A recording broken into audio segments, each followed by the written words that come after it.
My name is Jordan, and this is my video out.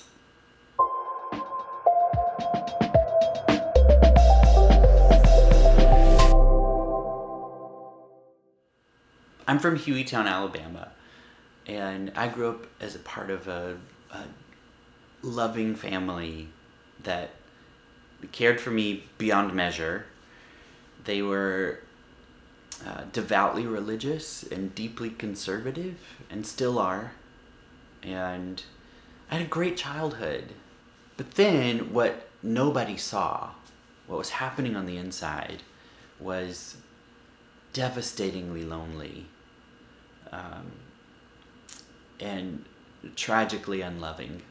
I hated myself, and as a result, I hated a lot of people around me, though I feigned happy all the time. And I can remember writing in this journal. It's a journal I've had since I was in the 5th grade, it's around 1995. And I would write in this journal things like, "God, please take this away from me." And I would put this in quotation marks, or highlight it, or underline it. And I knew what this meant, but no one else did. I hid it so deeply. I repressed it to the point where I cried myself to sleep at night because I couldn't quit thinking about it. And I would wake up in the morning, and one of the first things I would say is, "I am not a homosexual." Now, I knew very early that I was LGBTQ. I remember around 7 years old, my brother and I found a stack of porn magazines in my oldest brother's room. And, we were sort of flipping through the pages, and it was all exciting because this was something, even at 7 and 8 years old, we knew was like a secret. And I think I was more interested in the men. I don't know why or to what extent that was sexual. It was just like a fascination. And for years, I used to cut the clippings out of the back of the porn mag. I would tear the page out, and I would cut the advertisement clippings out because they had men, like posed, nude, and I would paste those clippings in a folder. And I kept that folder on my bookcase where anyone in the world could walk into my room and find it. But I had this folder that was full of all these clippings of men.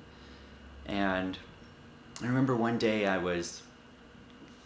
had my door closed, and I was clipping out these advertisements, pasting them in the folder, and my brother walks into my room and he sees what I'm doing. So I just fall on top of my desk, and I try to cover everything. And I don't know if he saw anything, but I just remember yelling, "Get out, get out. I'm working on a secret project. Get out, get out." I didn't want anyone to know anything. Fast forward, I'm 18 years old. I'm a virgin. I'm ashamed of my sexuality. I've never told anyone that I have these desires. Never talked openly about being LGBTQ.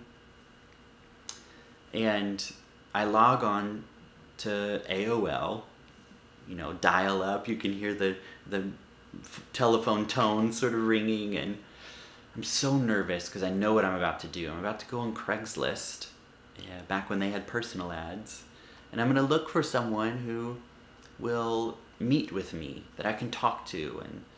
And I found this guy who lives about 15 minutes away, and he agrees to meet. So I walk into his house, and immediately I'm surrounded by familiar items. There's a picture of Jesus hanging on the wall, and there's crosses everywhere, sort of as decor. And I look on his bookshelf, and there's all these worship CDs, and there's a hymnal and Bibles in every different translation. So I knew that he understood what I was going through. We didn't even have to voice it. We just had this camaraderie. And before I really knew anything, we were getting undressed, and it was so scary, and I didn't know anything about sex. And I bottomed that day, and it was painful and it hurt and it was scary and I bled. And the reason I tell you this is because it was so unfortunate to me now. Thinking back, it's so unfortunate that my whole life I had to hide this part of me, and then I had to place myself in such an uncomfortable situation, a potentially very dangerous situation, and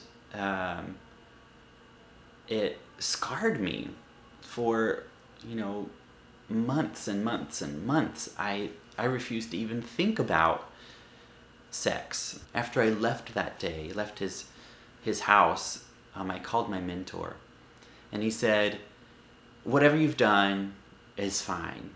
God will forgive you. But if you feel like you've done something irreparable, go out and throw rocks at God. So the church I was in at that time owned like 20 acres out in rural Hueytown, Alabama. So I went out and I started throwing rocks at God. And I must have done this for hours. And at the end of these hours of throwing rocks at God, I just sat on the ground. I started laughing. I was emotionally exhausted. I was in physical pain. And I just started laughing. And for the very first time, I said, I'm gay. It was like the world was going to be okay. It was the beginning of life for me. I no longer cried myself to sleep. Things were still frustrating because I was trying to hide that about myself, but I'd accepted it. I just didn't want the world to know because I was scared of what they might do. I swapped churches. I left the church I grew up in and I went to a much bigger church, a mega church. So I could sort of disappear, but it's not my MO. So I got really involved. I started teaching Sunday school, and one day in this huge church with thousands of people, this person approaches me and says, hey, we've never met. You teach Sunday school? And I said, yeah, I've been teaching for like a year. And the person says, well, we have a declaration of faith we'd like you to sign. And basically all it says is that, you believe in the core tenets of Christianity, and there's a few personal things in there as well. So he leaves. He said, just sign it and get it back to me. I'll be in the service later. And I read through the document. It's just like 3 pages long. It's all these different clauses. And I know I'm romanticizing this in my head, but almost as if they had added this clause just for me. Maybe it was even in a different font. It said, I am not a homosexual and I will not participate in homosexual activities. When I saw that, everything in me sunk to my feet. It's like, they know you better than you know yourself. And they're willing to say it out loud, and you're not. And I felt so embarrassed. I felt violated and ashamed. And I felt like everything that I'd worked hard to do to cover up who I really was had failed. So I was exposed, and it was hard. So I didn't go to the service that day. I left with that paper in hand. I got in my car and I drove home, and I prayed and I cried, and I never ever went back to church. I was deeply depressed, and I was like, oh God, it's so hard to hide something so true and fundamental about yourself. Like you want to be who you are in the world, and you want to be able to navigate the world authentically. So to live a double life and to hide something so prominent about yourself is detrimental. So this depression led to thoughts of suicide, like, what if I just didn't have to deal with this anymore? I know people still feel that way, and I can't believe that you can get, society can make you so low. Your family can make you so low.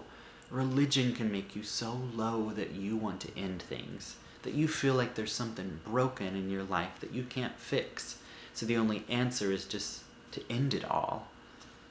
That is a terrible, terrible feeling. And then I heard Cliff Simon's story.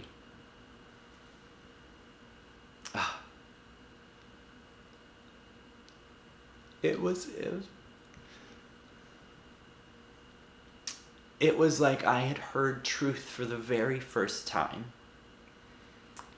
That story saved my life, and I'm forever grateful. In the moment I wanted to kill myself, Cliff said, it all started when I came out. A waterfall of everything. And not just the gay stuff, but learning so much about yourself and learning about the world. Just opening your life to possibilities. I'd felt so trapped. I'd felt so siloed and insular in a world that I thought was the only way to live. Where if I am LGBTQ, I have to be this one way. I have to hide everything from the world. And I have to pretend as if I am something that I'm not. And then Cliff told me that that's not the case. That you can be you, and it will be okay.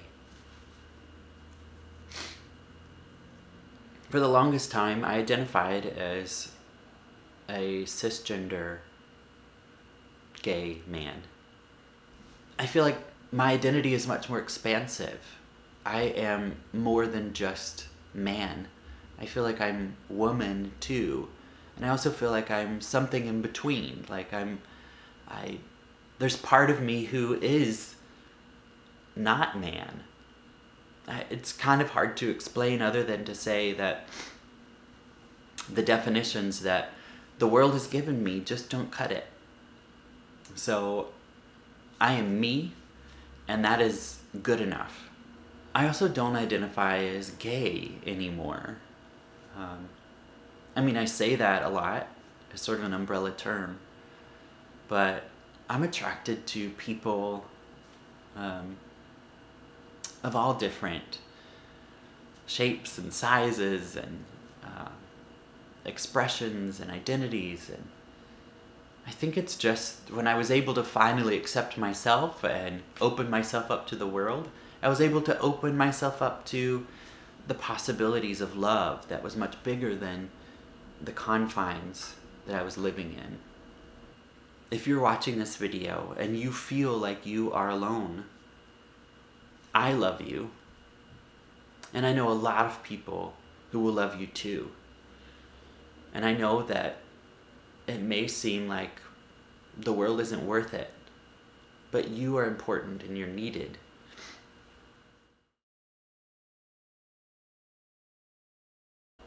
I always say that one story is important, several stories are powerful, but all of our stories together are an unstoppable collective that demands equality.